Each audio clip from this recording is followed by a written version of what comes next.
Thank you all. I'm very excited to be here and have been invited to speak. I will wait for the PowerPoint to start, but I've been asked to talk about identifying and diagnosing differences between acute, chronic, and neuropathic pain. It's a very complicated topic. It's very hard to simplify, as we have an entire conference here dedicated just to the understanding of pain. And I'm very happy that our panelists are here as well to really understand how pain is felt in the body and to hear it from a warrior's perspective as well. And so we're going to start off by me talking about identifying and diagnosing acute, chronic, and neuropathic pain. And then Jackie Carter is going to speak about some of the different types of treatment modalities. And then we'll hear from our panel. And so I have no conflicts of interest or disclosures.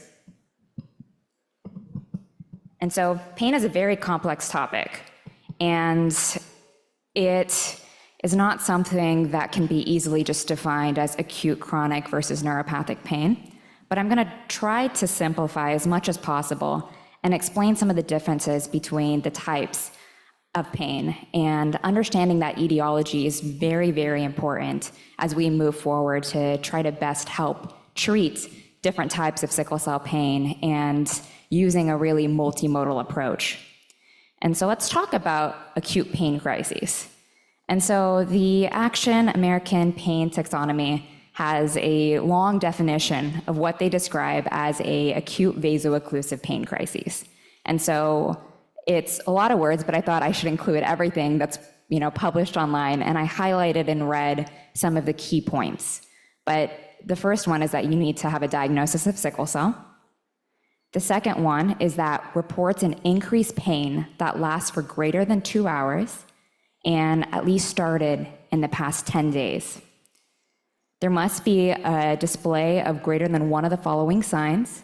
So palpation of the region can elicit the pain, movements can precipitate the pain, or there's a decreased range of motion or weakness because of the reported pain. And then this pain is not entirely described by specific physical exam findings, and so it's not completely because of a Lagos or priapism or edema or any imaging abnormality such as bone infarction, osteomyelitis, hepatobiliary complications, or splenic sequestration. While we do know that some of these types of findings can also elicit a vaso-occlusive crises, but it can't be entirely explained by one of these phenomenon. And then there's many modifying things as well. And so individuals who have chronic pain and versus those who do not. And I'll describe that a little bit more. And so acute pain crises is described with vaso-occlusion or then without vaso-occlusion. But it's really hard to fully understand in the body when what is happening. And there's no great testing at this point in time that can really explain if it's a vaso-occlusion or non-vaso-occlusive crises when a patient's reporting. And so like Dr. Visa was saying, we just mentioned anyone who's having acute pain, it's an acute pain crisis. And Dr. Veluswamy had done a really great job describing the complex of the pathophysiology behind a vaso-occlusive crisis and how even the autonomic nervous system can play a part in triggering a vaso-occlusive crisis. And so she spent 30 minutes describing this phenomenon, so I won't go into it further. But acute pain crises, so with the vaso-occlusion, you can have an acute pain crisis without concurrent chronic pain. And so you have complete resolution of pain crises between each one of these episodes. And that's what, any sickle cell warrior, especially when they were a child, would experience. They have acute pain, they, get their treatments, and then they go back and are pain-free and able to do the things that they enjoy after the resolution of a pain crisis. And so Dr. Ballas' slide here, understanding the progression of acute pain crises, has been mentioned many times throughout this conference. But it's the start of a pain crisis. You have many different phases, and at some point the pain gets to be irreversible until you have a full severe vaso-occlusive crisis. And then it lasts many days, and then the pain starts to resolve and go back down to normal or no pain as your baseline. However, as you start getting older and after you've experienced many vaso-occlusive crises in your lifetime, you start developing chronic pain, and chronic pain starts to emerge. And you can have acute pain crises in addition to your daily chronic pain that you experience. And it kind of looks something like this. And so you have that acute phase where you start having an increase of a severe vaso-occlusive crises. But now, instead of returning back to zero pain or zero baseline, you still have some degree of pain. And so that there is no pain resolution completely. It is still where you have a level of 3 to 5 or even higher for individuals with chronic pain until you have your next vaso-occlusive pain crises. Then you also can have acute pain without vaso-occlusion that shows hemolysis or inflammation or decreased blood flow in your vessels. And you can have an acute exacerbation of your chronic pain. For example, individuals who suffer from avascular necrosis, if they ended up, walking or exerting a little bit more, moving in the wrong way, you can have an acute pain flare of your acute hip AVN. And so that is an acute exacerbation of chronic pain. That's an example.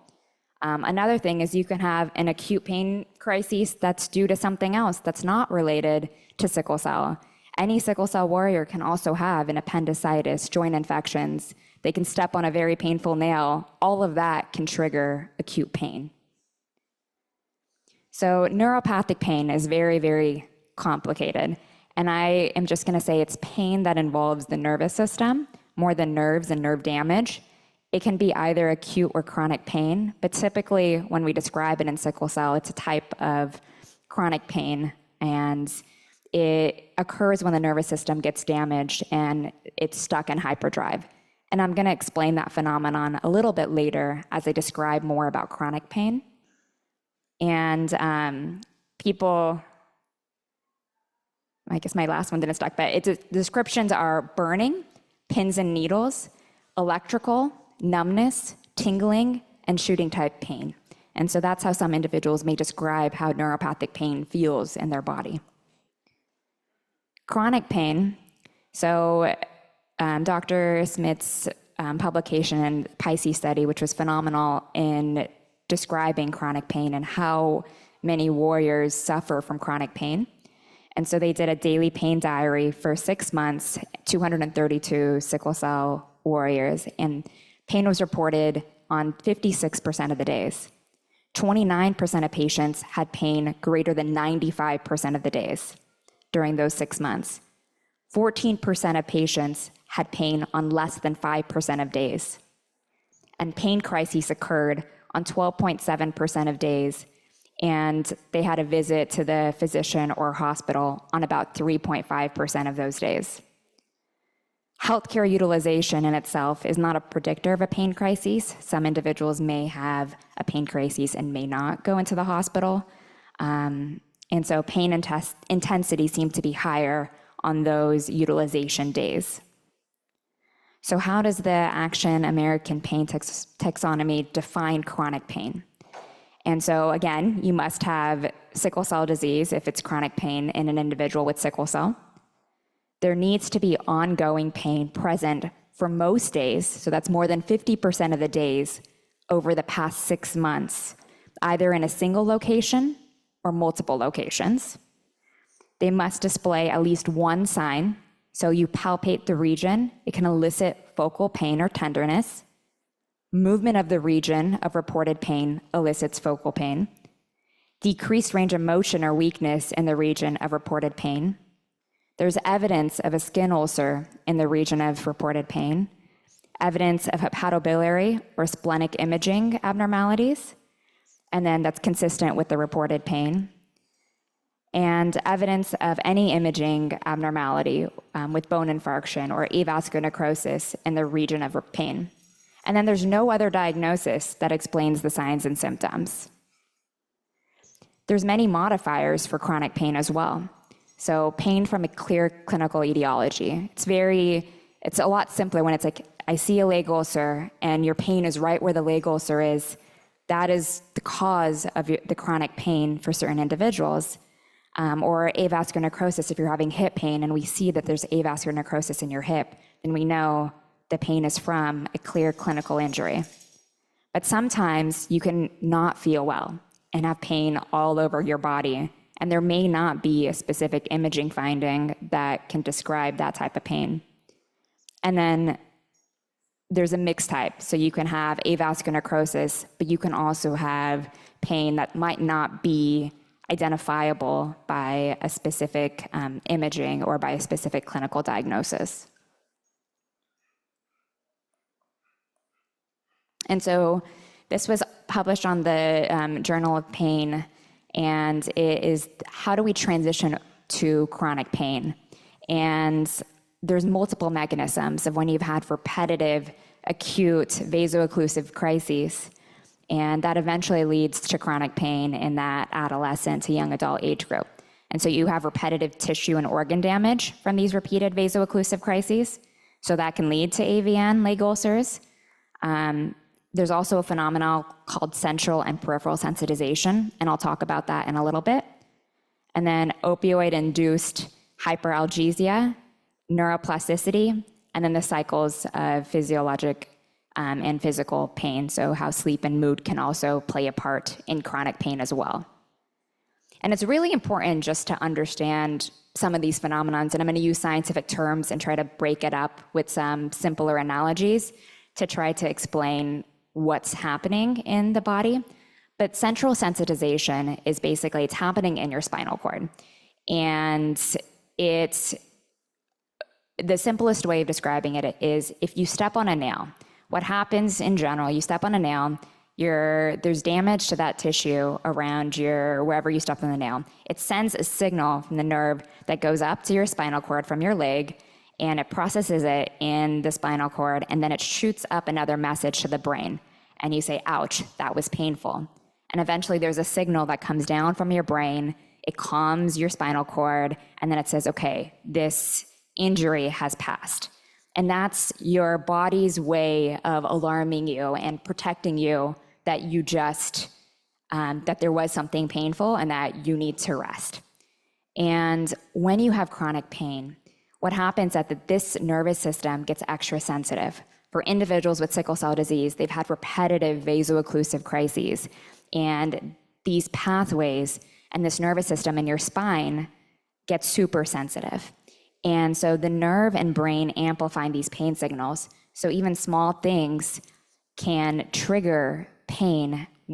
And so what happens is that you have this alarm smoke system going off. And even though there's not smoke, so there's not that vaso-occlusion that you had maybe previously, but because those nerves and the neurotransmitters are so sensitive, it fires that signal in the brain saying, hey, this is painful, but there may not be that same smoke that might be triggering that smoke detector to go off.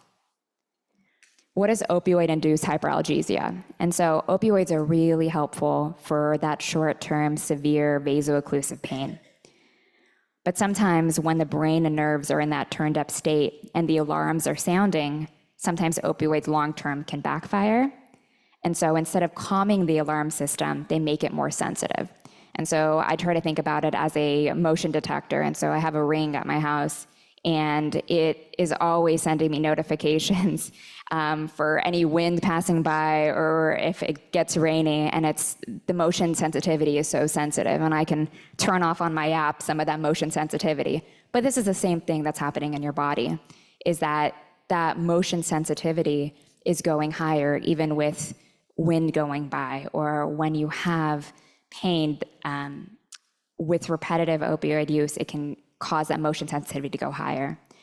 And so the nervous system adapts to that constant presence of opioids. And the brain actually turns down its own natural painkillers like endorphins, and the nerves become more reactive to the pain system. And so the reason why I explain this is because some of the treatments should really focus on try to calm that nervous system and helping that brain and body retrain the alarm system so that it's not consistently signaling. And so a lot of the treatment modalities that we've talked about here, even with music therapy, acupuncture, even the great movement this morning, are all amazing ways to try to help retrain the alarm system. And I know Jackie will speak about that a little bit more later. I had made this on Paint a few years ago for a presentation, but this is how I got through med school, is trying to simplify every concept by drawing things out. And it looks very rudimentary because my paint skills are not that great, but this is what's happening in your spinal cord. And this is what central sensitization is. There's so many nerves and they all meet here, and it sends it sends alarm up to your brain, and that's how it's triggered. And so where I put first order neuron, that's coming from wherever tissue in your body, it gets sent to your nervous system. And with chronic pain, you have a very, very hyperactive area in that middle there. There's tons of neurotransmitters. And so it can send a signal up to your brain, and it says, this is the same sort of pain. And then you have things that I find really interesting. That's what I highlighted it in that red box, or this is what your body does. Your body's really smart. And it has these interneurons or endorphins that try to help mitigate pain. And then you also have other signals and things like serotonin or dopamine in your body that also can decrease this pain signal. And so when we talk about multimodal types of pain, doing things that can help target these areas are really important when we're trying to calm and retrain our nervous system when it comes to chronic pain. Then we also have to talk about the cycle of pain. And so with pain, when you're having, an acute pain or you're having chronic pain, a lot of times you're not feeling well. You don't want to move around, so you avoid activity. Your muscles start to become more deconditioned, become weaker, so you then end up having more pain with decreased activity. Then you can't sleep very well, and your pain thresholds start to go down, and that cycle keeps repeating. And then because of that, then on the other side, you have where that pain, suffering from it daily, can cause anger, anxiety, fear, and panic. You reduce some social, interaction and isolation, and then it decreases your mood, leads to depression, and then it can increase your perception of pain. And so this is the cycle that we're trying to break and retrain. Neuroplasticity is also a very interesting phenomenon. And so if you ever learned how to ride a bike, the very first time you went on the bike, you were really challenged. You're like, how do I stay up on a two-wheel bike that's straight? The balance feels really off, but we eventually learn how to stay up, and it seems second nature. And they always say that it's you never lose that skill because you've built this concept called neuroplasticity. You built these nerves that have helped you learn this new skill, and you can stay up and stay balanced. With chronic pain, what happens is you also learn those pain signals too well, in that same concept. But the good news is that there's hope. We can also retrain our brain, just like we learn after a stroke, and you have right-sided deficit or right-sided weakness. You can recover from that injury, and with physical therapy and training, you can start regaining some of that function. So same thing, you can relearn some comfort and coping skills to calm down the nervous system. And so how should we change our treatment approach for chronic pain management? So for me, what I like to do in my practice is I like to focus on functionality. I want to make sure that, are you still doing the things that you enjoy? And so what is it that you enjoy? Let's first identify that, and let's figure out, are you still thriving? And are there a significant number of hospitalizations that are causing you to have that decreased quality of life? And when you're at home, are you still able to do some of the things that you love to do? And are you able to engage with your community? And if those answers are no, and it's significantly impacting your life, obviously things are unavoidable. You can't, be always in a perfect state and, not have a vaso-occlusive crisis. They can always come. But there are things we can do to make sure that we can get you to start re-enjoying your life. And so with that, I'm going to turn it over to Jackie.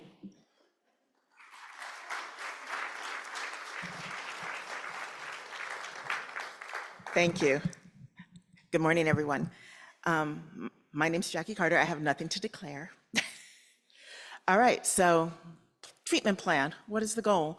For anybody that's in pain, the goal obviously is to be out of pain or darn close to it, right? And definitely if you're in the hospital, you want to be out. So we're looking at pharmacological and non-pharmacological treatments of pain management. So what do we consider when we're looking at, I'm a nurse. I grew up in the hospital. I didn't know anything about sickle cell. So luckily I had people like Pat, who literally took me by the hand and walked me to my patient and said, this is what you're looking at, this is what you need to do. Her and Dr. Johnson just rocked and kind of taught me everything I needed to know at that point, and I'm still learning. So anybody that's not learning, I'm scared. Okay, with that said. All right, so with pediatric patients, obviously we're looking at things that are weight-based. We're looking at your labs. We're looking at your physical condition, and we'll get to that in a second. But know that when we're not just looking at one thing, we're trying to get the whole picture because we don't want to do any harm. Okay? We don't want to do any harm. So we're looking at your labs. We're looking at tolerance. We're looking at dependence versus addiction. All of this plays a part. So with the medications, and you guys had heard about the buprenorphine, bup,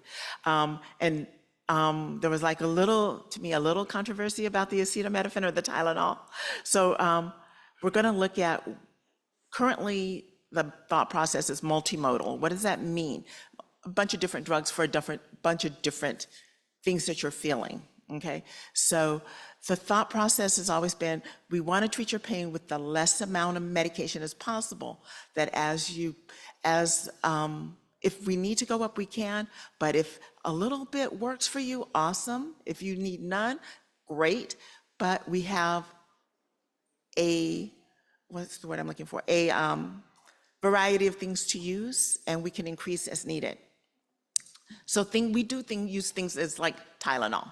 Is it the first thing you guys want to hear or want to see coming your way? No. It's like, I'm in pain. I don't want to see Tylenol coming my way. I could have did that at home. It didn't work at home. Why would I have it now? Yeah, okay, so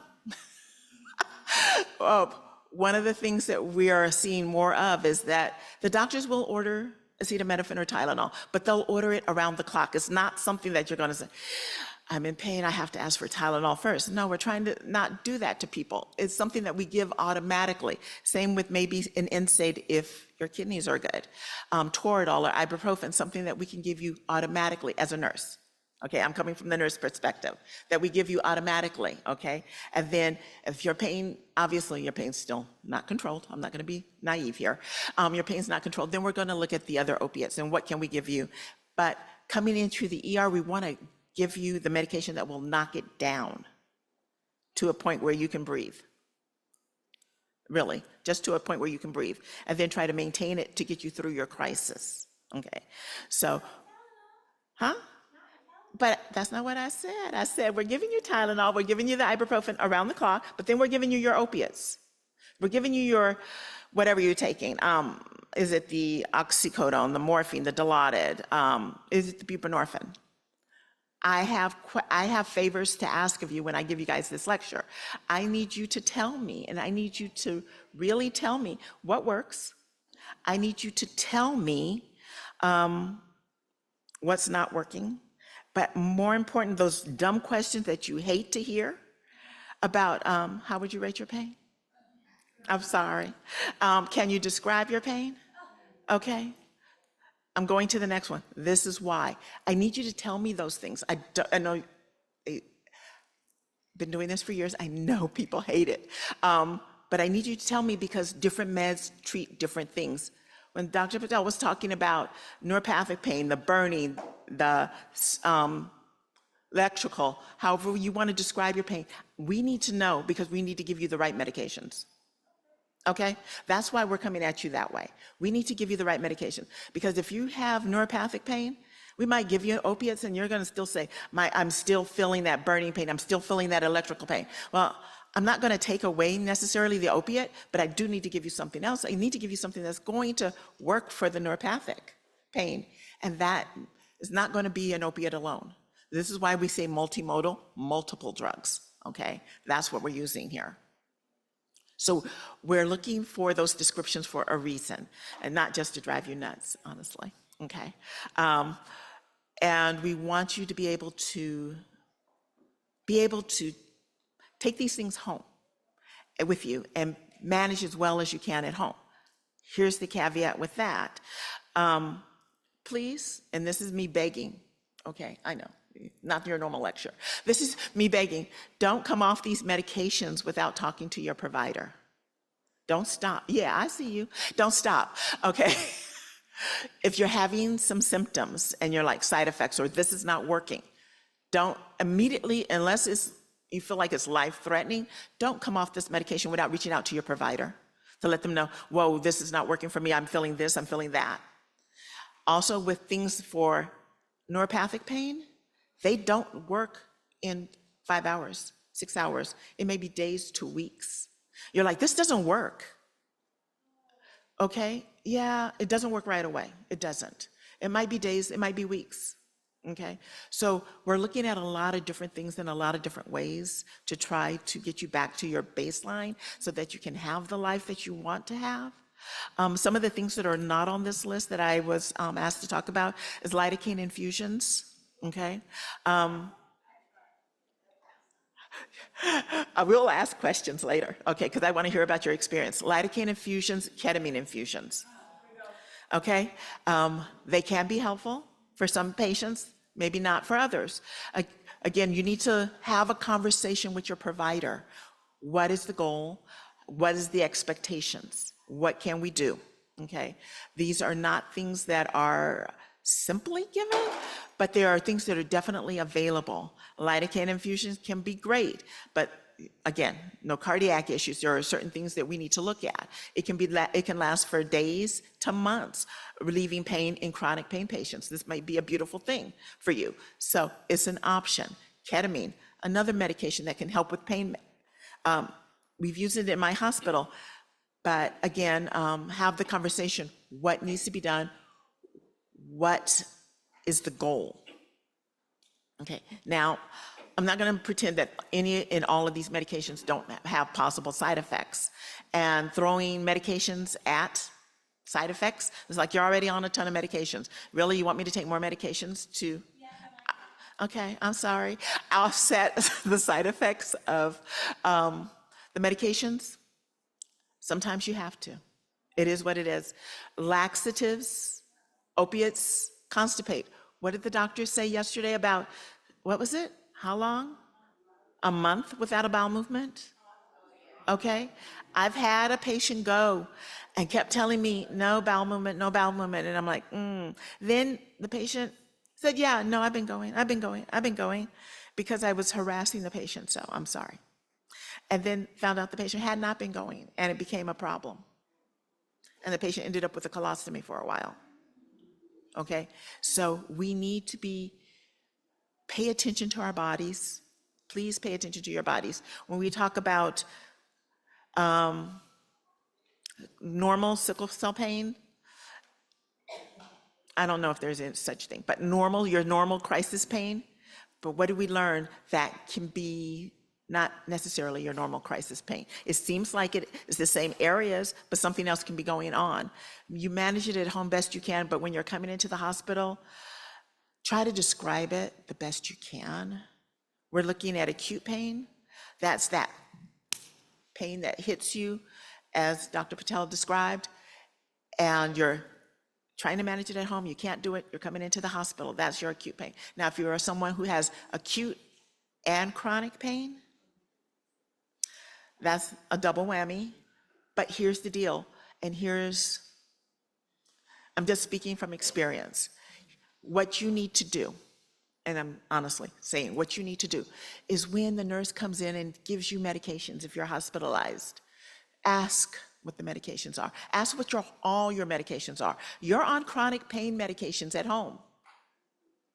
If you're awake and alert, you should still be on those medications in the hospital on top of something else for your acute pain. From 9 times out of 10, we should not be stopping it. 50% of the time, I see it stopped. And it's like going 5 steps back.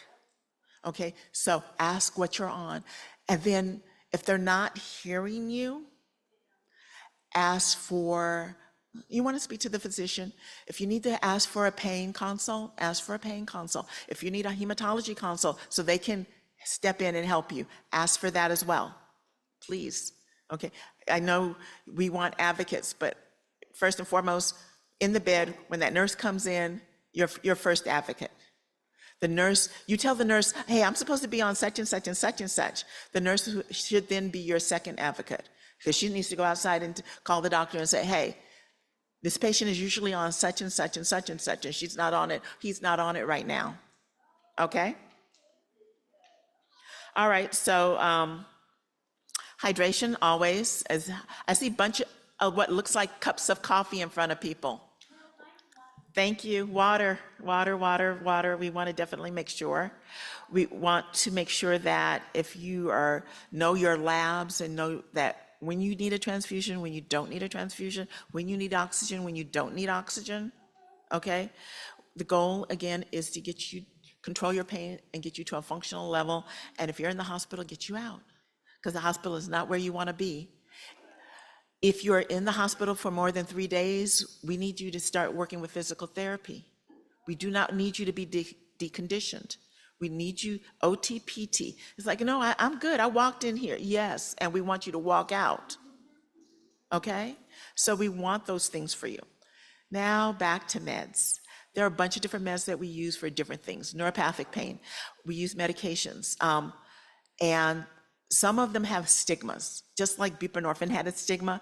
Some of them have stigmas. We've used them they're considered psychiatric medications. Now, we don't use them as psychiatric medications. What we found is they calm the nerves. You're not getting, no offense, psychiatric medication doses. You're getting the minimal amount that has been proven in literature to calm the nervous system, to help with that shooting, electrical pain. Okay, so again, if you have any questions about your meds, ask. And if they don't know, tell them to look it up. Find somebody that can explain it to you. Get an expert in here. If they don't know, they need to know. They need to know, okay? Medications are taken daily and not stopped. We talked about that. I've had people tell me, I take my morphine, extended release, when I have pain. When I have pain. It doesn't work that way. Okay, but all right. Anyway, take it as prescribed. I'm gonna say it that way. Take it as prescribed. We're looking at different things, and obviously you guys heard different parts of this lecture before. Biofeedback, guided imagery, meditation, music therapy. I love that presentation. He rocked. It was amazing. I have done music therapy, not quite that way, but I have done music therapy with patients, and it's amazing, and it helps. And I'm not doing it to take place of medication. I'm doing it while the medication is kicking in, to do a distraction. Give me that 20, 30 minutes it takes the medication to kick in, okay? 45 minutes, okay, 45 minutes to kick in. So what do we want? Physical therapy, we want you moving best we can. We want to see if you can do yoga. I can't do yoga. If you can do yoga, Tai Chi, water therapy, massage, acupuncture, acupressure. You guys talked about that, different hospitals having it or not having it. Talk to them. If they don't have it, where's the closest place that does have it? To the hospital that you can access it. Heat therapy, there's nothing I can tell you guys about heat therapy that you probably haven't already experienced or done, right? Let me stop for a second and make a caveat right now, because you may or may not know, with everything that's been going on in healthcare, certain drug shortages are kicking our butts right now, right? So, there's a shortage on Demerol if anybody's using Demerol. There's a shortage on Dilaudid that comes and goes. Right now, there's a shortage on capsaicin, okay? Different things that we normally use to help control pain. So when you're gonna talk and have lectures about your plans, when you're going into the hospital or your plan for treatment, have a plan A and have a plan B, okay? Have a plan A and have a plan B. What normally works for you may not be available, then what's your next step? I'm all about plan A and plan B, okay? Again, meditation, mindfulness, stretching, stress reduction, guided imagery. We do that a lot. Getting enough sleep. I don't do that enough. How many people here, honestly, got 6 to 8 hours sleep last night? Show of hands. I see, woo, maybe 10, 12. The light's in my eyes, so there might be some in here. No, I don't see any hands there. Okay, get enough sleep, eat healthy, manage your stress. If you smoke, please don't. That's all I got for that. Limit drinking. Yeah, no, I meant alcohol. Okay, or caffeine. I'll throw that in there, alcohol or caffeine. If you use assisted devices, please use assisted devices. Do what you need to do to keep yourself safe, okay? Oh, and use support groups, people. Talk to people, share. We learn from each other. I'm learning a lot here. And I hope you guys continue to learn from each other, and maybe one day we won't have to have a conference. But in the meantime, learn from each other. This is an amazing time. All right, whoops, sorry, I wasn't supposed to go to that question. All right, I want to say thank you, all right, for this, for letting me be here. Dr. Patel's going to introduce the panel, and then we'll have panel questions. Thank you, Jackie. That was fantastic. This pain is really real, and it's very important to hear from all the warriors here to really understand what that pain experience is being felt. Before I turn it over to the panel, though, I do want to do a live poll of the audience here, as well as anyone who's joining virtually, and you could just raise your hands virtually and raise your hands here in the audience as well. But how many warriors are in here today, and how many of you have experienced an acute sickle cell pain crisis? Raise your hands. So look at that. So all of these are, learned experiences, and everyone's pain crisis in their body is different. But what we do know is that it's a very severe pain. And so thank you guys for sharing. How many of warriors here in the room have chronic pain? Oh, yeah, I didn't hear that. I was talking. Yeah. I'm sorry, what did you say? I said, how many warriors here have chronic pain? Raise your hands. Yeah. Nice. Thank you. And then how many warriors here in this room have ever experienced that neuropathic type pain, that burning, shooting, electrical type pain? Yeah. So that's many.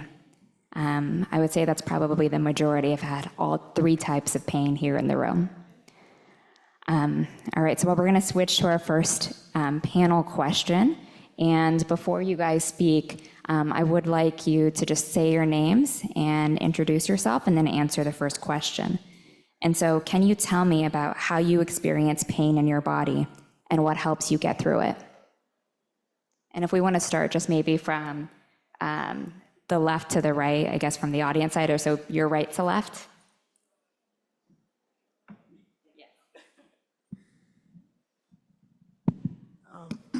So my name is Herb Carter, and I have sickle cell. I'm a warrior, and I experience pain 2 ways, mainly.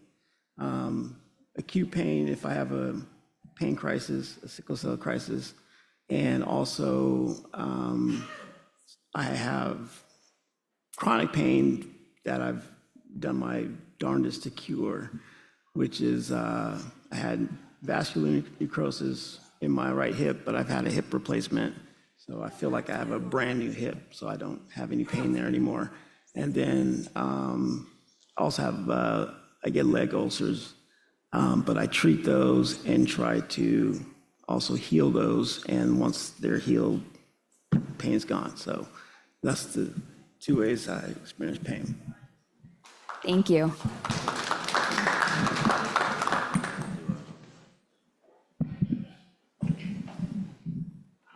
My name is Angela Woods. I manage my pain in a lot of different ways. Mostly, I pray a lot. I listen to a lot of inspirational music. I do take my pain meds when I need to. Lately, I've just tried to change a lot of what I eat and put into my body. And I watched a lot of like films and stuff just to pass the times, inspirational stuff. And so I do well most of the time until when the smallest little thing that I can't do, like fold my clothes after they come out the dryer, that's when I can't take the pain no more. And I end up having to go to the hospital. Thank you.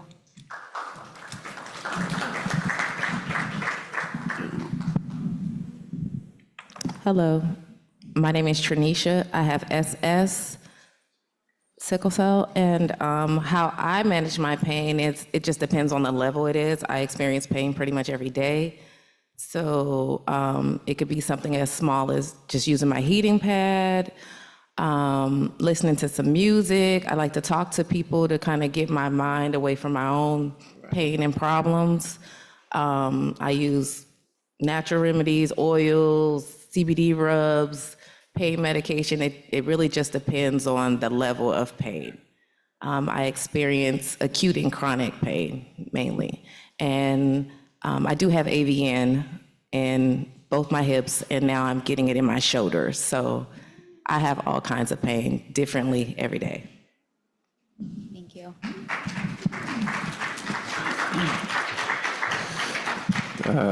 Okay. So much to say. How do I manage pain? So I would argue that the first line of defense against pain for me is food. It's what I eat. I eat clean. I cook as much as possible. I eat out when I'm out, and I just have no other options. But if I am buying something, and it's like chicken and rice, you know, I try my best. I'm working on sweets, you know. I think the second line of defense for me is being physical. I do practice yoga. I practice stretching. I practice exercising and trying to push myself in that way, even if it does lead sometimes to an emergency room, which, you know, for a while it did. So it was touch and go. I had to figure out my balance, right? And as a result of these blood exchanges that I've been getting lately, it's been allowing me to endure more. So I've been able to push myself more exercising. Beyond that, the same, you know, pain meds. I partake in a lot of spinach. You know, it's good for the pain.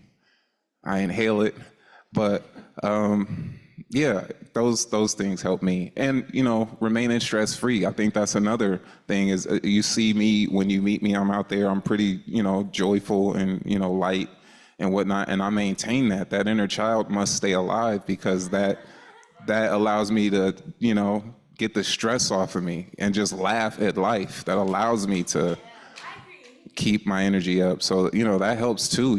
It starts from within. Like the energy this woman has, you know what I'm saying? Like that joy will allow her to overcome whatever pain she's dealing with, you know? So that helps too. You guys kind of answered the question I was going to ask, but I'll ask it anyway in case there's anything else you guys want to bring to it. What strengths or personal qualities do you rely on when you're having a tough day? Anything else you want to add? Because you guys kind of answered it. For me, it's the same thing. How do I have a great day? Like, I don't know. It's really difficult for me to just even stay on one train of thought for long. Like, I got up from here, you know? Like, the ADHD is strong with this one, okay? So, there's constant ways to just restart and have a good day. Like, you can always, like, the most interesting place in the world to be is now. No matter what's going on, you can change your mind, energy, the mood of the day right now if you want to, you know? I listen to my body. So sometimes it's just, if it's the middle of the day and I need to nap, I take a nap. That's what I have to do to replenish myself, then that's what I do. I just truly listen to my body. Sometimes if I feel I'm in a bad mood and I know I'm irritated because I'm hurting, I try and keep away from people for a little bit just to get my mind centered, maybe listen to some music, and just, try and get my spirits up. Think of something positive. Don't concentrate on the pain. That's why I like to talk to other people and do things like that, so I don't concentrate on my own problems. Yeah. So that's what really helps me.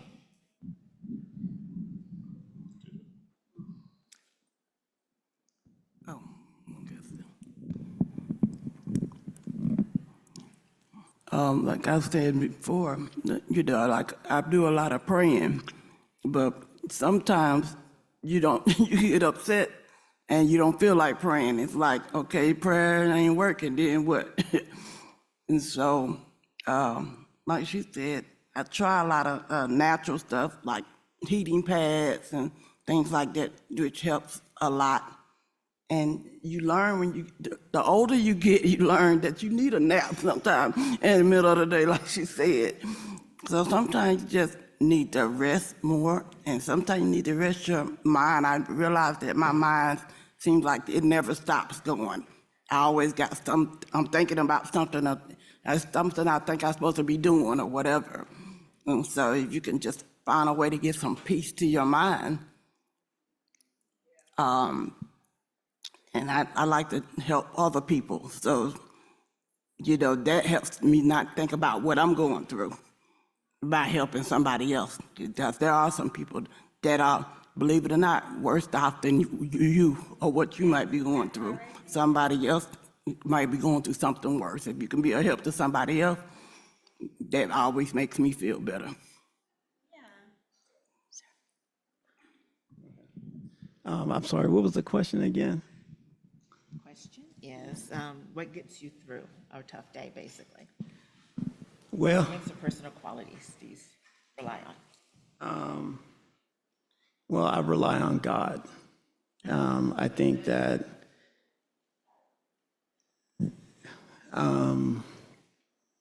one thing that I sit here and I hear a lot of stories from a lot of people, and I feel like I'm incredibly blessed to have this disease, but I can only attribute it to God that has surrounded me by amazing people, like my wife, my son, my mother, my father, and my siblings. And I am able to tackle the pain.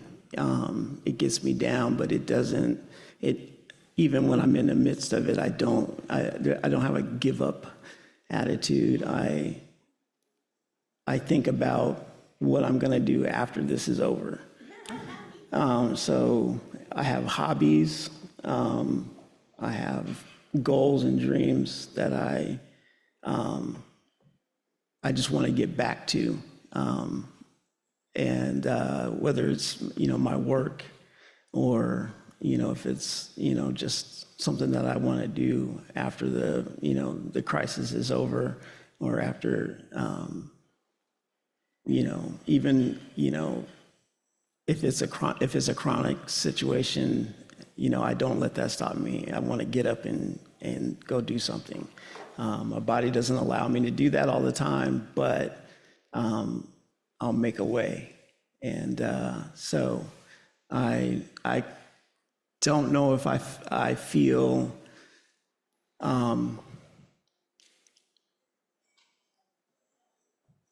I think I feel like I'm blessed and fortunate, but I also feel bad because I don't have the same troubles that a lot of people with sickle cell have. And I do want to encourage everybody to know that they can overcome their things, and life has a lot to offer. And I try not to get lost in my pain, lost in sickle cell, because I want to make it the least thing that I have to deal with. That's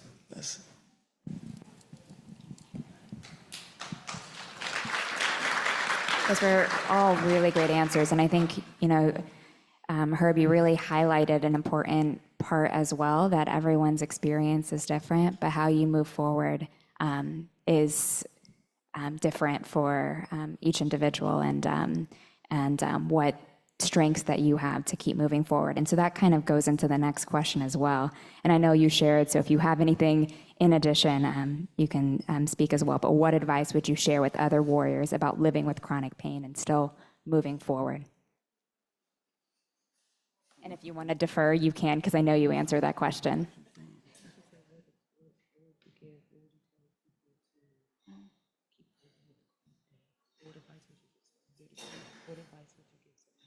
Ooh, I want to run my mouth if y'all don't know what to say. What advice will we give someone to keep dealing with? Okay.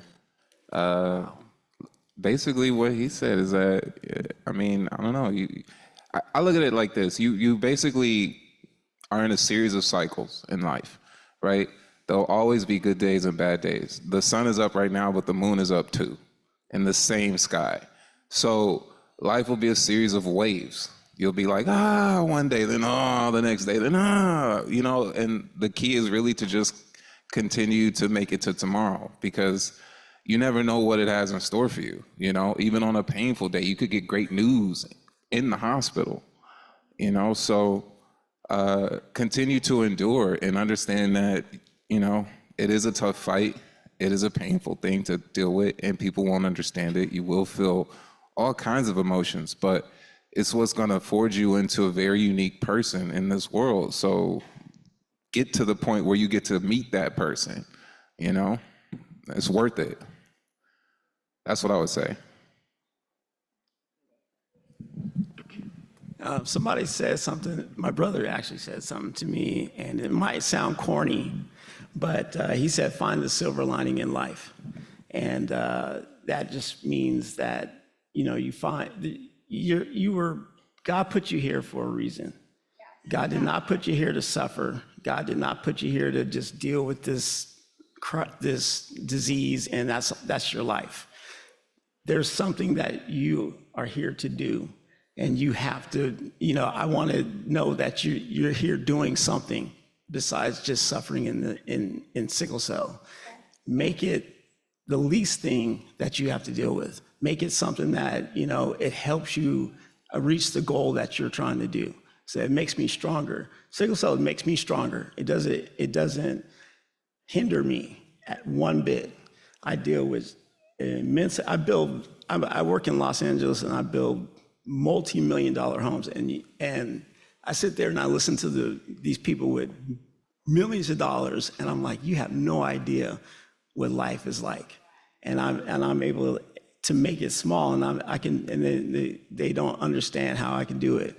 I'm black, and I'm like, I don't think I've met another black general contractor in Los Angeles. I'm like, where are they? And I'm like, and so when people walk in the room and I'm sitting there and they're like, well, who's in charge of this project? And then they're like, he is. And then they look. And so I'm like, how's he doing that? So, and I do that with sickle cell. I do that with hip pain, with leg ulcers. And I Talk your shit, yeah. It doesn't stop me.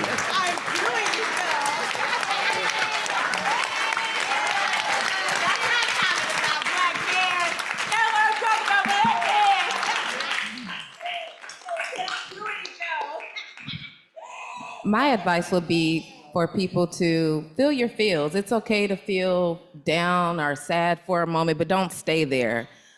Just know that we're all different yet the same. I call us snowflakes, because we look the same, but we're different.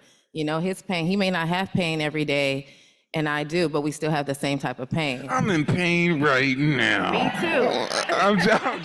I'm joking. But you keep pushing. You don't stay there, you know? I think that's the biggest thing people need to feel, and to know that you're strong, because a lot of people can't go through what we go through. And, you know, I tell people sickle cell pain is worse than having a child. So if you can do that, you know, you can do a lot. Just don't doubt yourself and don't give up on yourself. I'll take it 3 times. down or giving birth. Giving birth. Yeah. My advice would be don't go through alone. Don't, I'm sorry. Don't go through alone. Like a lot of times people like to just go off and be by themselves. And I understand that to a certain extent, but there is somebody that you can talk to. It's somebody that cares. A lot of times when you're in and out of the hospital and things like that, you ain't gonna get a lot of visitors and stuff like that, or people coming to see you. So you feel like people just don't forget about you or nobody cares. But there is somebody, that cares. And so find somebody that you can talk to, that you can reach out to. Don't feel like you have to go through by yourself. Because God put us on this earth to be here for one another. And so ask God to send somebody to you that you feel like you can trust to talk to about anything and everything. Because, like she said, what make one person be in pain might not make the next person in pain. I can go through something that other people feel like they will lose their mind going through. But that's just my advice. Don't never go through alone. Like if you gotta, go to the house, even when you go to the ER, if you can find someone to go with you, it's better.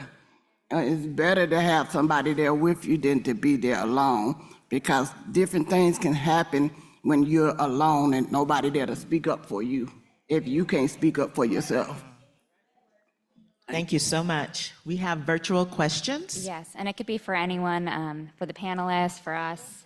So go ahead, we can do virtual questions and then all the audience questions and any other comments or inputs from the audience or warriors who want to share.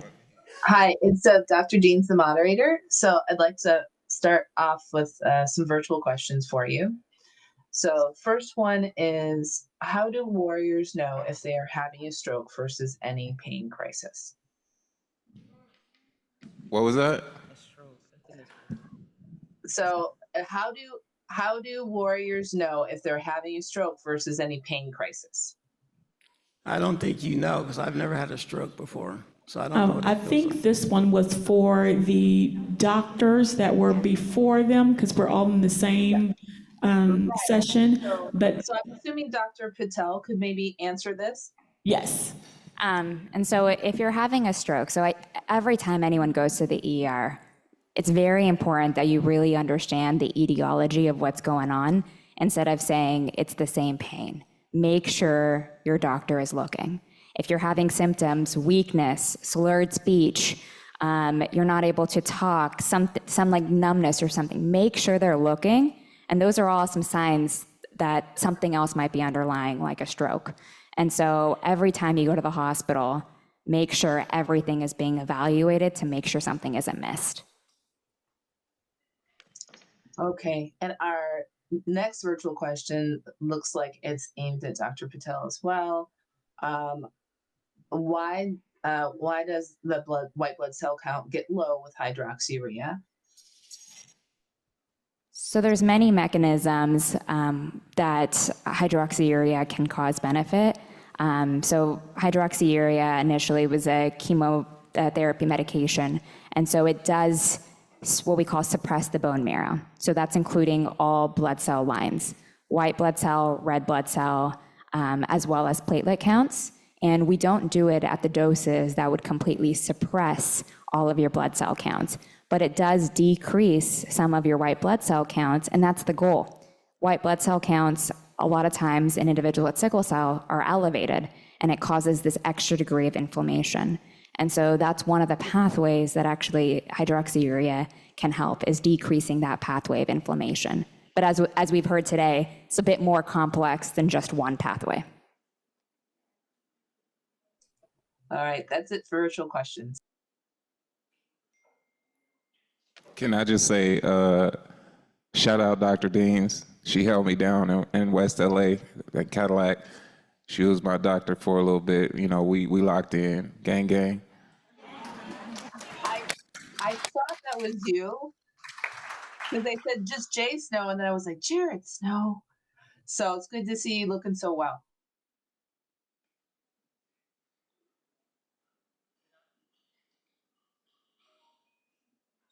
Can you repeat that, please?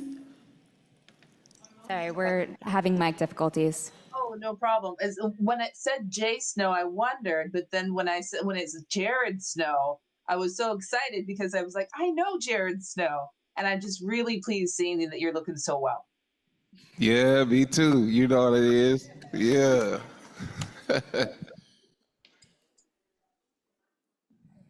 My special is on Amazon Prime. If you, Dr. Deans, since you're on your computer, just go ahead and go to Amazon Prime. Try it again. It should be working, Dr. Tandua. I will check it out. Thanks for letting me Thank know. you. Thank you. Hi. So I have a question, and I say this lovingly as someone in the medical community, but I do have a gripe about the way that the medical community approaches the management of pain and sickle cell. And I think we are way too reactive and not proactive enough. And I wanted to ask you what your experience has been with, do you feel, so I just want to give my own personal testimony. I heard a few of you mention the role of nutrition. Pre-COVID, I had 6 years where I went without any pain because I was doing a completely plant-based lifestyle and it worked well for me. Fell off during COVID for a number of reasons, but anyway, I was just curious, when you go see your doctors, your healthcare professionals, are they asking you the important questions? Are they asking you about your nutrition, sleep, stress management? What has your experience been with the medical community? Kind of doing a deeper dive into preventing pain rather than trying to figure out how to treat it once it's already there. Right now, I have an excellent doctor. He is very natural. He listens. He takes his time and gives me all the attention that I need. He does ask about my nutrition. I do have problems sleeping. I probably sleep like 3 hours a day a lot of the times. So he has been helping me with some natural ways to sleep instead of like taking Z-Quil or something like that. So I personally now have a great doctor, but I have had some very bad ones in the past. But with me having the great one, he isn't close, so I have to drive like almost 2 hours to see him. Mm-hmm. So Dr. Osborne Blake in Inglewood is my doctor. And yeah, so he is worth the travel. He takes his time with me. All the other ones in my area, it's not worth it. They're just like that. They just dismiss you. They dismiss your pain. They change things. So I go far just to see him. Mm-hmm. Yeah, I know Blake too. Shout out Dr. Blake. I know him too, gang gang. Oh, word. Okay. Shout out to the trainer. Yeah. Anybody? You wanna go? Go for it. I got Dr. Patel, so you can't get no better than that. Yeah. You can't get no better than that. I think for me, it's like those questions are sort of routine after a while from my hematologist that I was seeing, that I'm no longer seeing. It was kind of the same as like your vitals, you know, they would ask those. Really, I would get that question from the nurse checking me in, honestly, like, are you sleeping? Are you eating? Blah, blah, blah. And the doctor would sort of just focus on, I guess, whatever her intention was for that day, not necessarily the diet part. That was kind of for me. I think what inspired me to focus more on the diet was the lack of doctors asking that question. It was like, why isn't that the focus? Yeah. And, you know, I'm seeing all this stuff online that's, you know, I'm looking at all the Instagram doctors talking about eating raw diets and stuff. So Dr. Blake actually confronted me with that one time because I kept bringing up Instagram videos to Dr. Blake, and he was like, yeah, but all of that. Like, and I'm like, all right, Dr. Blake, he was like, here, take these hydroxyurea pills and stop scrolling. Yeah. But yeah, so. Yeah, and from my experience, I feel like sometimes they don't do any follow through. Yeah. So, you know, they'll ask you about sleep, but then when you say you can't sleep, there's no, okay, this is what we're going to do for your sleep. They might ask you about nutrition, but there's no, okay, let's get you to see a nutritionist or let's work on this. Like, there's not necessarily the follow through. But I'm glad to hear that some of your experiences have been really good. Yeah. Yeah, Wait, before you guys go on, I just want to let y'all know Dr. Blake will be here later on today. So, I mean, virtual, but y'all need to come talk to him. okay. My doctor is Dr. Casey O'Connell at Keck. And one thing that I think is important, and she does, is that it's a USC hospital, so it's a learning hospital. But we talked to the medical students, and I think there needs to be, people who are aspiring to be doctors and even doctors themselves, they need to see patients before they become doctors so that they understand, they hear these stories of what people go through. And because I think as a doctor, you know, especially with the way healthcare is right now, I think doctors are becoming bogged down with other issues such as what the insurance companies are doing and all that red tape and everything, and what they can and cannot do, is that they become complacent when it actually is time to talk to a patient. And they, you know, so it's like, okay, just run them through, get them through, and then I can go deal with this paperwork. So I think that's why, you know, doctors are, you know, kind of reacting the way they're reacting. And that's, you know, ER doctors and other doctors in the hospital. Hi, I'm Stephanie Starr, and one thing I want to say is yesterday I said I have to drive an hour to seek care. I drive an hour to seek care, but who I get to see is Dr. Vissa, and he does do the stuff. He will whip out a referral with a quickness. So yes, go see him. My question is for you, Dr. Patel. You talk about a lot of things. We're part of a transitional generation. I say it's the older people in between what used to be and what is now. But what we're not hearing and what we need is emphasis on hormonal stuff for women. It's not brought up, it's not talked about. How do we change that? Thank you. Thank you, and you bring up and highlight a very important point that, you know, as the sickle cell community is aging, that we really do need to do more research and understanding about hormone therapies, and as individuals are reaching menopause, and we know premature menopause as well, and so it's very, very important, and a concept I know that, you know, people are starting to look into, but definitely is understudied at this point. Thank you. Hi, I'm Jade McLemore, and I'm new to this. I'm new to all of this, and I'm so grateful that God opened the door to where I can finally, life can make sense. I was introduced only about 2 years ago. I didn't know there was help for sickle cell. When I was younger, I would just try to find my own pain stuff. I would find pills off the floor. I sliced my tongue open. I did all types of stuff I would rather go through than the pain. And now I'm learning all this stuff. Y'all know I got questions. And then I'm like, wait, I can advocate for myself?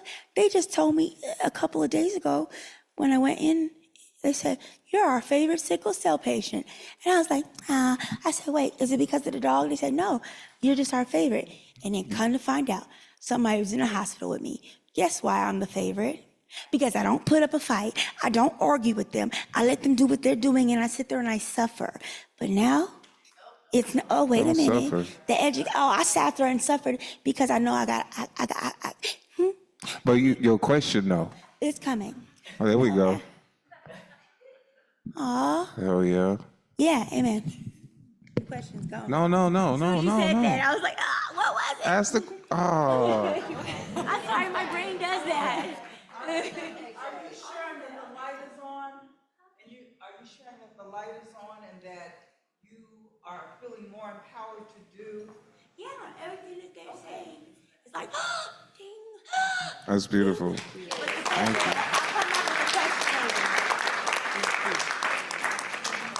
Hey, y'all. I've enjoyed hearing all your stories and testimony. My question is, you all have mentioned that you went from one doctor to another, not necessarily because it was bad, but when you're in the process of moving from one state or one place to another, how do you find another doctor that you know is going to be good for you? I don't think, I mean, I think you can do your research to the best of your abilities to look up doctors where you're headed. And sometimes I've done that, but in most cases, I don't even have the time, you know? Like I travel a lot for stand-up and for writing on shows, and I'm in a lot of places where there's not much knowledge about sickle cell at all. I remember having a crisis in Miami one time, and it was so bad I had to call Dr. Blake from Miami just to get somebody in the medical field to vouch for me that I needed certain medicines there. They were looking at me like I was turning into a werewolf. They didn't know what to do. So you're rolling the dice every time you leave your bubble, you know, where your doctors know you and all that stuff. But I don't think you should, let it limit you from trying. Can I comment on that as well? If you're moving from a state to state and you actually have time, Yeah. reach out to your primary. If your primary is good and you're trusting your primary, reach out to them so they can reach out to maybe a doctor here. It may not be the one you end up with, but at least it'd be a contact in the area, because I see patients coming from different states and they hit. I work at a county hospital. They hit a county hospital and they're like, this is not what I'm used to. And I love my hospital, it's great, but they're right, it's not what they're used to. And they have no idea how it's going to work. So if you know that you're moving from one area to another, try to reach out to your primary that you have now before you go to the next state to see if they can contact or at least put you in contact with somebody.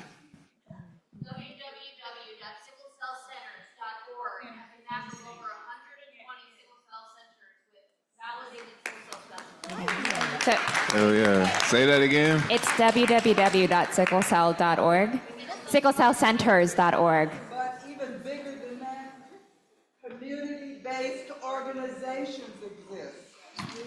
Reach out, the power you have is the power. Somebody please give Patty Mike. She's making some great points. That's right. Walk your walk. Walk that walk. I'm walking the power walk so you can be powerful, okay? There are community-based organizations. You're in the midst of a community-based organization on development right here, right now. Empower yourself. You don't have to be that person with sickle cell who doesn't know. You got the information, okay? What you do with the information is up to you. But there are community-based organizations that were put there specifically by people who knew what your needs were. You have not because you asked not. So you need to look around you, ask him and her and them back there what they do. And you know what? If it's not a doctor that knows everything, build you a doctor like Build-A-Bear, okay? That's what you do. That's how you live your life. You live your life in power. You don't allow anybody else to define you. Yeah. And so what I say to you, I say from the depth of my heart. I learned this working with people with sickle cell disease. You have got to demand what you deserve. And what you deserve is the ability to have a good life in spite of sickle cell disease. Sickle cell disease doesn't have to make you worse. It can make you better. It can empower you. And so what I want you to do is just take a look around. All these people in here know something. You're in the midst of an arena of learning right now. Mm-hmm. Reach out to that person that's sitting next to you and ask them, how did you find your doctor? I talked to Herb and his better half for a long time. I talked to Carolyn for a long time. I used to say, well, you guys just want bad care because I'm directing you someplace and you're not going there. So ask around. There are nurses all over the country who love you guys. International Association of Sickle Cell Nurses loves you. reach out. There's information out there, but you have to seek it. You know, again, we have not because we ask not. And so yeah, that's how you find out about where things are. You ask those questions. You demand that people give you the information that you need. All of that. Okay. Miss Pat. Love you. I'm sorry. Hello, my name is Janelle Show Dandy. I am from the Bay Area, live in the North Bay. Dr. Vissa, my doctor, woo woo. So I kind of want to piggyback off of what everybody was talking about, my personal experience. First of all, I just got back from Thailand, so don't feel like you can't go anywhere just because you're sick. Just make sure you know what hospital is close by, make sure you get all your medicine and put everything together and go. Life is too short. Mm-hmm. Just because I'm sick doesn't mean I can't travel across the world, But also I wanted to say, there's a couple things I want to say. For the nutrition part, we got a lot of doctors. You don't necessarily have to talk to your sickle cell doctor about your nutrition. You have a primary care doctor. Talk to them about things that aren't about sickle cell. They can send you to referrals and stuff. Leave the sickle cell doctors for what they're good at, treating your sickle cell. And then if you don't like your doctor, bounce around till you find one that you like. There's plenty of doctors out there. I bounced around until I found a doctor, because there's no doctors in Marin County that treat sickle cell. I had to go to San Francisco or Oakland, And also, there's one other thing I want to say, but I forgot what it was. But I'm honored to be here. This is my first time at this convention, and I'm learning about some great things. Thank you, Dr. Riley, for this event, and I hope to go to the next one, whenever that is. But yes, bounce around and ask questions. Don't be afraid. If you don't like the way you're being treated by your doctor, go to another doctor. You don't have to stick with that person. This is your life you're talking about. I would hate to be in a situation where I can't speak for myself, because I was actually in a situation with a doctor that I didn't like, and I was really, really sick, and he didn't listen to me, and I felt like he was gonna kill me. You know what I'm saying? Because sometimes when you're in a pain crisis, you can't speak for yourself. They want to do what they want to do to you. This is my body. You ain't gonna do anything you want to do to me. I want to live. So don't be afraid. Just go out there and bounce around till you find a doctor. Just like he said, he drives 2 hours to a doctor. Drive 3 if you have to. It doesn't matter. Your health is your wealth, and if you're healthy, you're wealthy. And I'm leaving on that. So I know we're getting closer on time, so try to make your comments as succinct as possible. One breath. Oh, and then can I jump in after the next My name in-person is Sarah, question? and I am a physician who works at UCSF with Dr. Vissa. And I am a hospitalist, so I take care of patients who are only admitted to the hospital. And I just wanted to say how inspiring it's been for me to hear all of the stories of you, the warriors, and your caregivers. I often only get to see patients in kind of those really moments of acute illness. And it's just so inspiring to get to see people outside of that phase. And it's been just such a wonderful experience for me. And I do have a question for the panelists. I've heard from many people that you want to know that your doctor's listening to you. What are specific ways that I can demonstrate to you that I am listening to you, either in my actions or the specific words that I say to you, especially in the setting of getting to know you the first time? You don't know me. I don't know you. You don't know if you can trust me. I don't know if I can trust you. What are those 1 or 2 things I might be able to say that first time we meet that would demonstrate to you that I want to listen to you? Yeah. How can I help you? What do you need? I hear you, heard you, we'll work on that.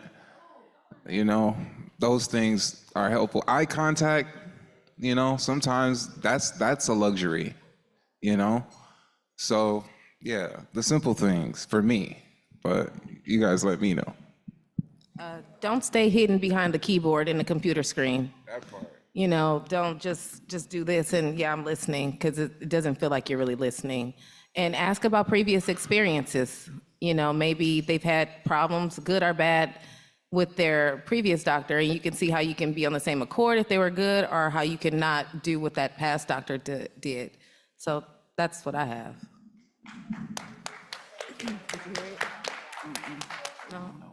What could doctors do to help you feel, you know, heard? And then Dr. Patel. Dr. Patel. By doctors. Make you feel heard. What can she do to make you feel I really want Pat to say that in a mic, but, you know, I'm not going to make her walk. Yeah. How to make people feel heard. Your doctor, how did your doctor make you feel comfortable and heard? She listen. One of the things that doctors seldom do is to appreciate that someone has entrusted them to take good care of them. And one of the statements that you as a physician can make is, thank you for entrusting me with your care. I am going to do my best to provide what you need. You know, so that's so powerful and so empowering for individuals to hear, because they know that you hear them. You know, and so I just ask that physicians, please these folks are your bread and butter. So please let them know that you appreciate that they have given you the responsibility and trusted you to take good care of them. Thank you. Facts. Good afternoon, everybody. My name is Misty Williams. Panel, I want to say thank you very much for being here and for advocating and doing what you do.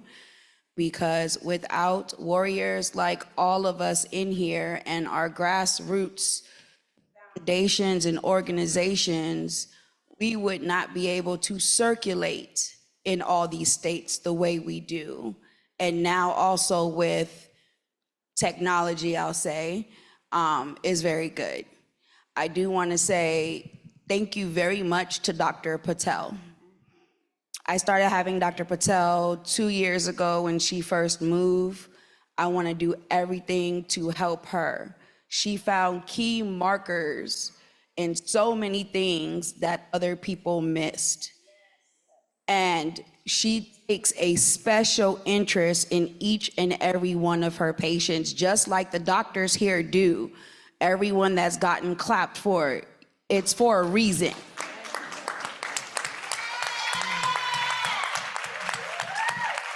And I'm just gonna quickly touch base on what was said prior.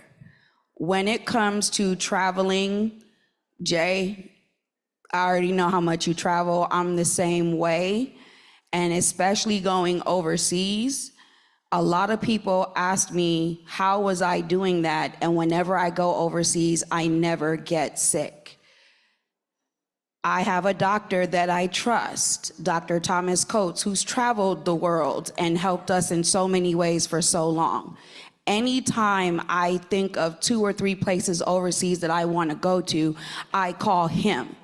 Where is any sickle cell organization, college that you have spoken at and that you know about? Because of that, I've gone to my favorite places like Japan. I went to Thailand and rode on elephants. We have to do what life is meant to be done, and that's live it. Also, when it comes to our health and finding doctors, it's really hard. Like Pat said, sometimes you have to build. I had to build a team from scratch recently, and I just turned 42. It's been very difficult. I keep my key people that I trust, but like someone just said, I feared for my life. Every time I went into the hospital the past couple years, I've literally been bled out by nurses on beds. My mom gets scared and say, don't say anything back to those people because you know what? Your life is in their hands and they can do anything to you. I said, Mom, you know the daughter that you raised. If I'm going to go down, I'm going to go down fighting for my life. We have to do that. And I will talk to a lot of you a whole lot more. Just got here, so I'm not going to take over. But it is so much information in this room and so many people with so many stories. We are not by ourselves. So thank you, Carolyn, once again for another great year. And let's keep doing this because change is coming. All right? And don't be afraid to speak up for your life. It's important. Yes, and this will be our last question of the day. I promise I'll be quick because I know we all want to eat. First off, shout out to Dr. Patel. Because again, I think there's more than a few of us in this room. We wouldn't be standing here if it wasn't for her. Second off, I think the main takeaway that I've gotten from this particular session is the importance and the value of trust, right? We have to have trust on both sides. So to the panel, my question is, for those that feel like you have that really strong relationship with your doctors, how did you get there? What did you look for? Because as we know, it's not something that you just walk into a room and you get. It's a process, right? And it goes both ways. So also for Dr. Patel, for you as the physician, what do you look for in a patient when it comes to building that relationship? That's a good question. For me, I'm at a place where my trust has been somewhat obliterated. You know, I'm not sure if everyone here saw my film the first night, but thank you. There's a story in there that did happen this year where, I received a port that I wasn't supposed to receive from a doctor that I trusted, a doctor that I've known for at least 2 years up until that point. And, did this change how I view her as a person? No. Like, I believe people make mistakes and she's not, she can't avoid that no more than I can. But in that way, in that place, in this facility, it just didn't make sense. It did not make any sense. And it did tarnish the trust that I have with medical officials beyond what it already was. It's already been touch and go. But I'm working on it. And I do still enjoy being amongst people in places like this who can inform me and can prove to me that doctors are still trying, doctors are still doing amazing things. Like Dr. Patel, the doctor over there who had the slides of the Black Panthers. All this stuff is dope. It's just, I'm at a place now where I feel like I'm looking for a new doctor. I'm like dating again. I'm like, who's gonna be my next person? I'm sliding the DMs if you in LA, but I'm working on it.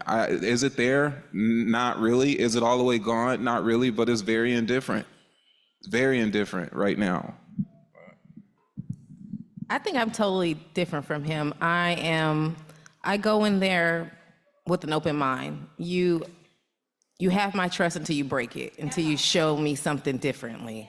That's how I go in there. As long as I feel that they're actually listening and open and not just, my last doctor who I got rid of, he was just trying to give me hydroxyurea. He didn't want to hear anything from me until I was taking hydroxyurea, and I didn't want to take it at the time. And so when I wouldn't, and then I end up getting pregnant, he just told me, I'll see you after you have your baby. He didn't want to help. So that's when I just switched. So that was for me. He showed me something that made me say no. But until you show me, I'm going to put my trust into you. Well, I've been truly blessed since I've been here in California. I'm originally from Atlanta, Georgia.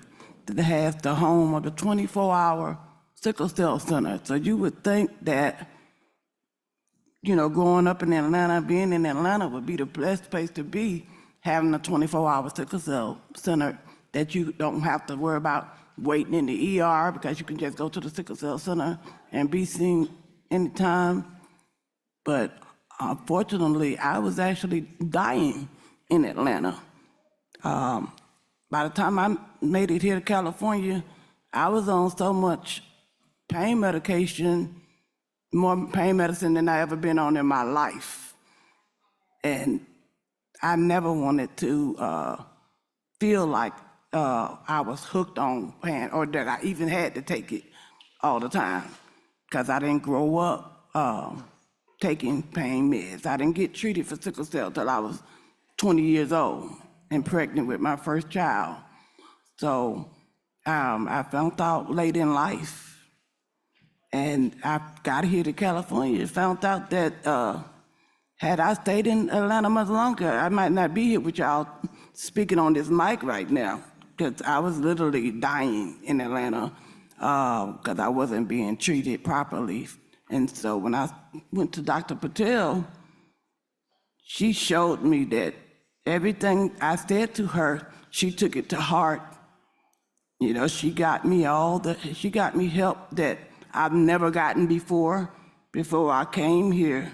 I mean, I know everybody say if you got sickle cell, your heart stick, but I think my picture need to be in the heart stick category, because I mean, even with an ultrasound machine, they have issues getting an IV on me, so it's like really, really tough.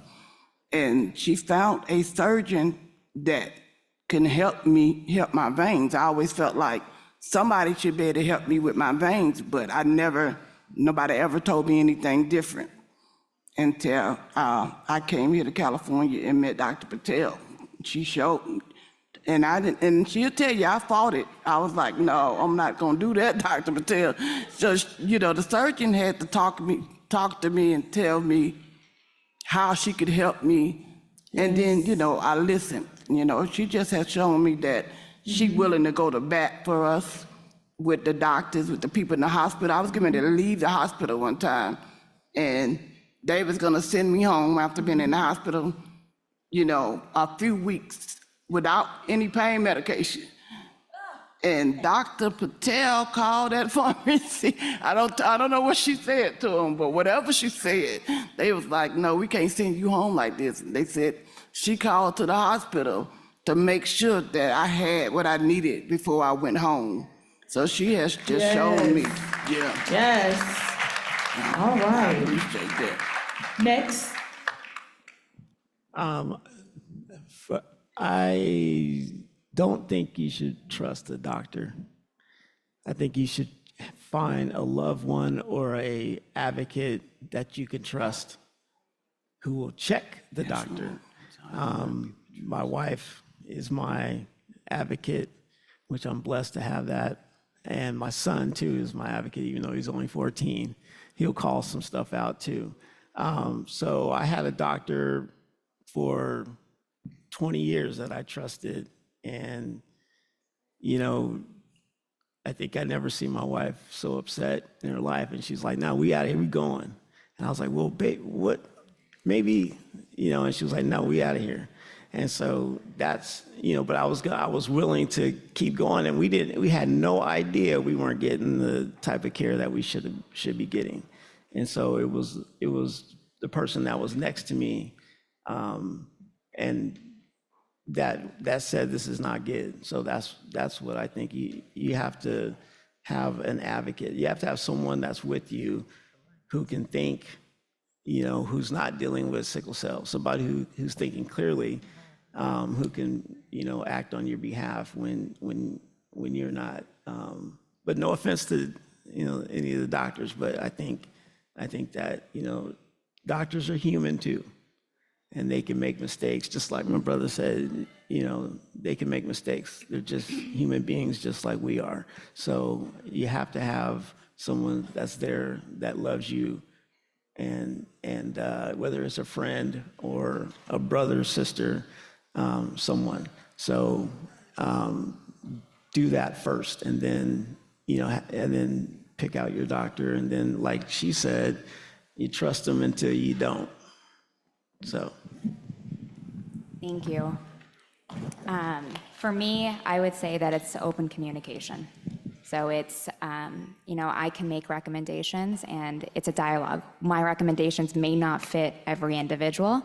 And so I explain my reasoning and, the individual explains theirs. And we come to a middle ground that's going to work for every individual. And that's how we, eventually build trust. And with that, I thank everyone for being here and all the panelists here.